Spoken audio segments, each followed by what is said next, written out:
Hello everyone, welcome back. Study ম্যাথমেটিক্সে প্রত্যেকে স্বাগত জানিয়ে পঞ্চম শ্রেণী থেকে প্রথম অধ্যায় পৃষ্ঠা নং 21 পাঠ নং 35 করব। 1 নম্বর অঙ্ক, একজন কৃষক তার মোট জমির 2/15 অংশে ধান, 7/15 অংশে পাট লাগিয়েছেন।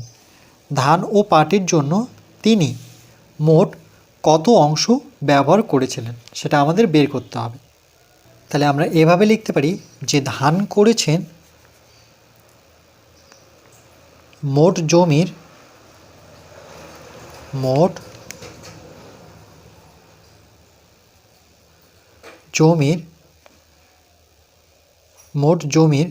মধ্যে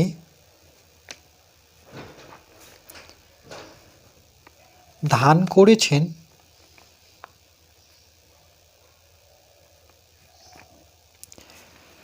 সেটা কত 2/15 অংশ।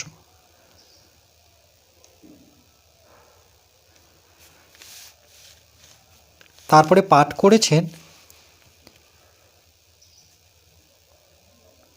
মোট জমির মধ্যে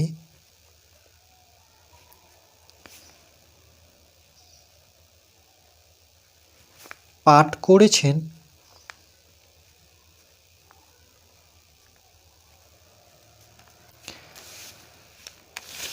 7/15 অংশে। 15 ভাগের 7 ভাগে পাট করেছেন। তাহলে আমরা এভাবে লিখব যে সুতরাং ধান ও পাট মোট করেছেন ধান ও পাট মোট করেছেন ধান ও পাট মোট করেছেন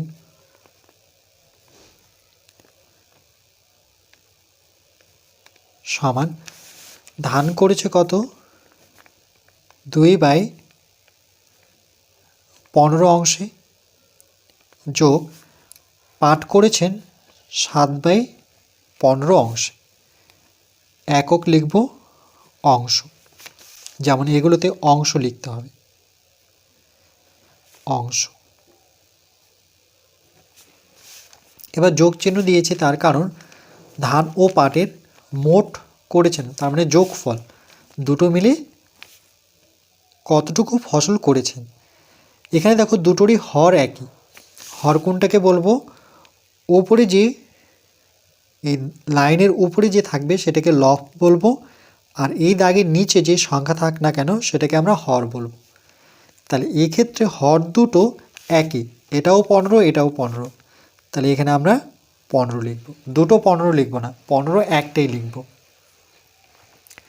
এই হর আর এই হর দেখো একই সংখ্যা যেহেতু, তাহলে শুধু লব এসে বসবে। যোগ চিহ্ন দেবো, এটা হর একই, তাহলে লব বসাবো। বসানোর পর এখানে একক লিখব অংশ। এবার যোগ করব, 7 আর 2 এর যোগফল কত 9/15 অংশ। তাইলে ধান ও পাটের মোট তিনি কত অংশ ব্যবহার করেছেন, তাহলে উত্তরটি এইভাবে হবে যে সুতরাং ধান ও পাটের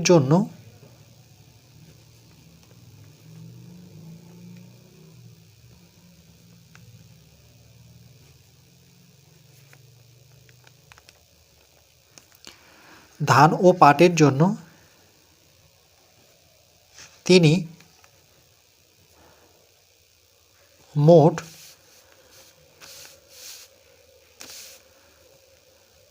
9/15 অংশ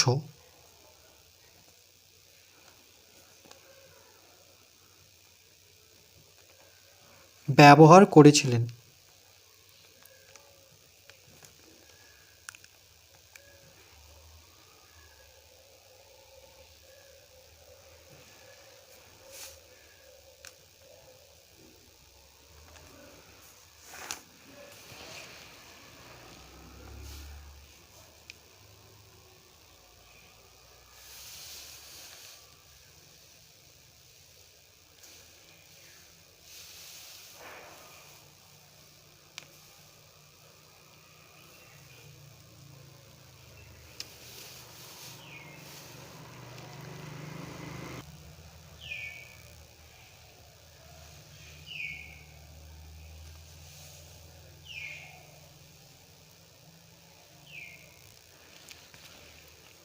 তাহলে ধান করেছিলেন 2/15, পাট করেছিলেন 7/15।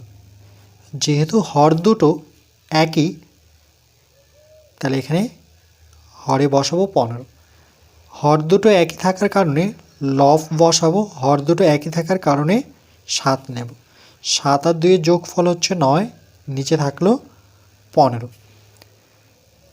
তাহলে উত্তরটি হলো ধান ও পাটের জন্য তিনি মোট 9/15 অংশ ব্যবহার করেছিলেন।